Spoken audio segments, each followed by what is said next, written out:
From KVUE News in Austin, you're watching Texas This Week with Ashley Goudeau.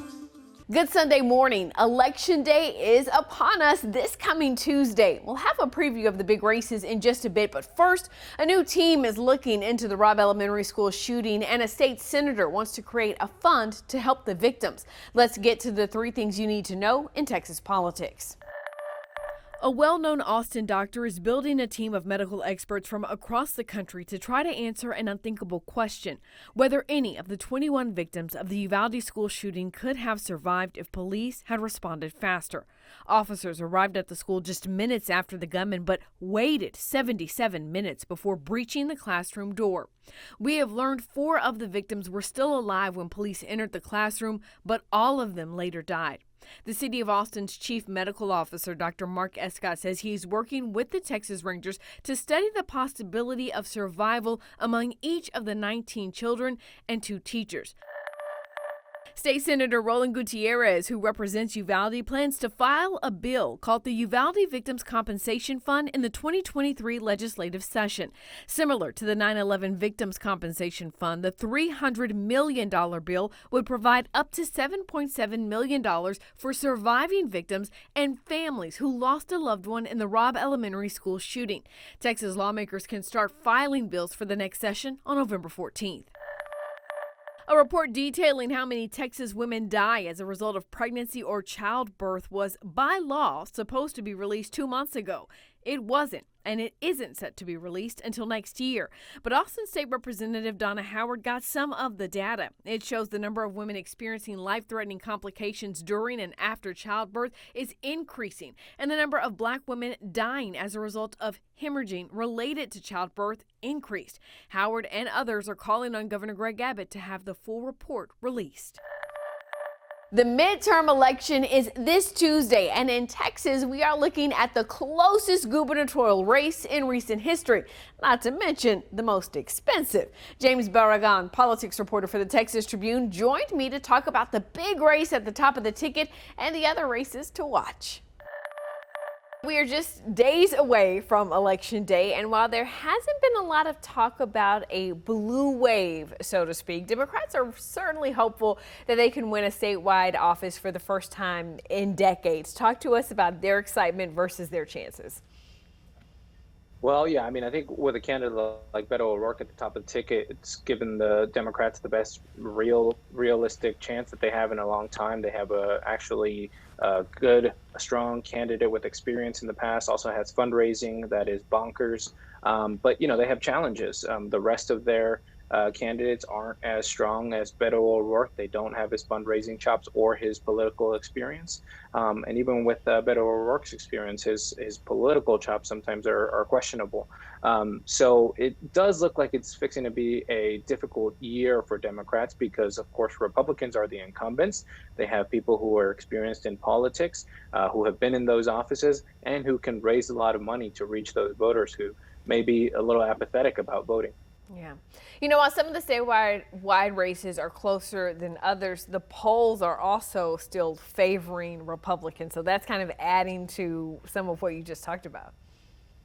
Yeah, the polls really looked like they were a little bit closer over the summer when we were looking at registered voters. And, that sometimes is because people aren't fully, they're not fully informed yet, aren't sure if they're going to vote yet. But once you get to after Labor Day, you start looking at likely voters, people who have voted in the past and are really likely to vote again.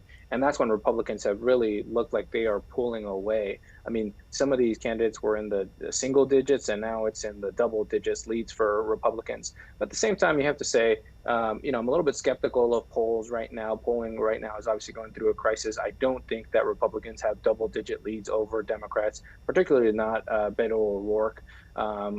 It's probably going to be in the single digits, but we'll see. The only poll that matters is on Election Day. Let's talk a little bit about Mike Collier. I mean, the last time he faced off against Dan Patrick in 2018, he came within 5 points. Of him. Do you think he's made enough headway to close that gap a little more? Well, Mike Collier's team certainly hopes so. As you said, they came within 5 percentage points. That was a big surprise because he didn't have a whole lot of money. He didn't have big name recognition in 2018.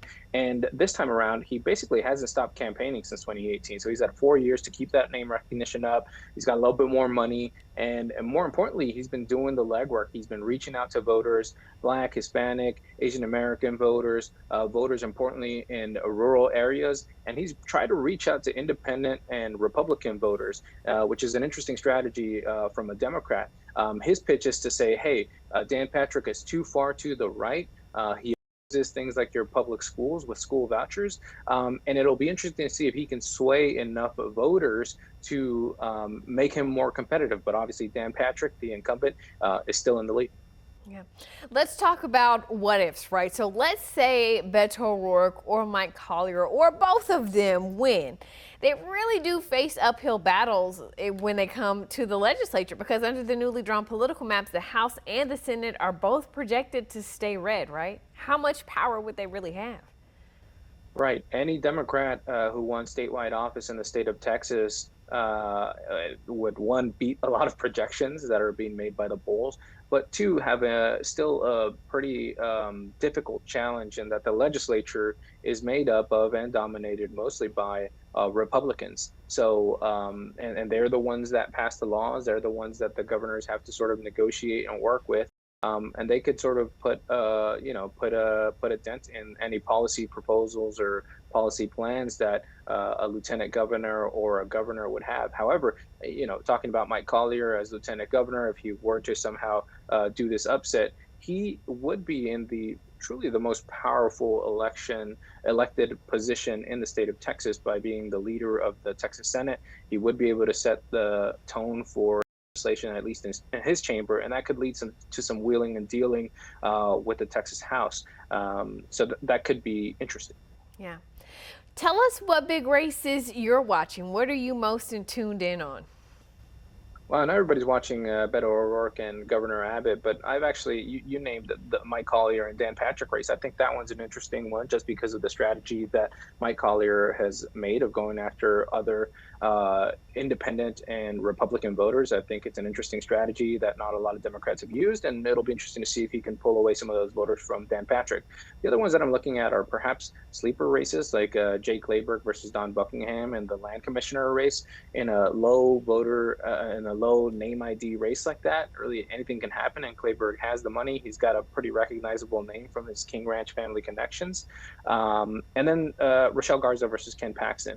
Obviously, Ken Paxton is the most vulnerable Republican on the statewide ticket just because of his legal troubles. Rochelle Garza really hasn't gained that traction that Democrats were expecting her to do, but she's still been the closest among the statewide races. So I'll be interested to see how that plays out on November and whether she can actually make that race close or if it's actually going to get away from her. Any races in the House or the Senate that have caught your eye, or even congressional races?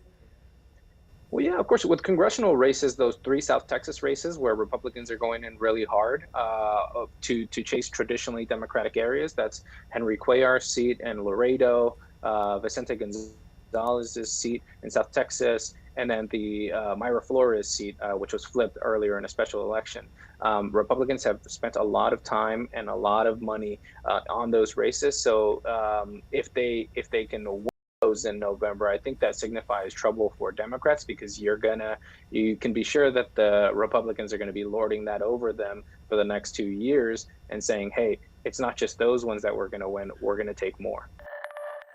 Remember, Election Day is Tuesday, November 8th. If you need to find a polling location, want to know what to bring, or learn about all of the issues on the ballot, check out the KVUE Voter Guide. It's available at kvue.com/votetexas. That's Texas This Week.